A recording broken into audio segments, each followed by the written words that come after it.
barbecuehan. Ito, nakalabas na kami. Hindi ko na na-video kami yung mga ginawa namin sa loob kasi na-busy na talaga kami. So yan, ito yung ating barbecue.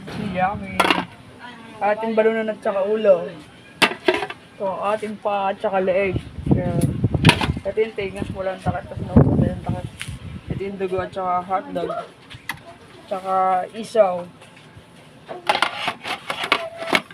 At saka atay. So ito, ano lang to?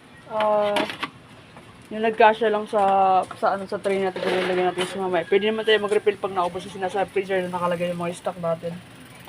Ayun, ito. So, may benamano na nga pala kami. Hindi ko nakuha ng kanina. Nagaling. Abot mo na to? Abot mo na? Kahit tinas mo upuan? Oh, yung ginagawa ko, upo ako dito, tapos... Oo, ganun din yung ginagawa ko kasi Tatas hirap na ako sumampa eh. Pag nakasampa ka naman kasi okay na. Ganun din na ginagawa ko eh.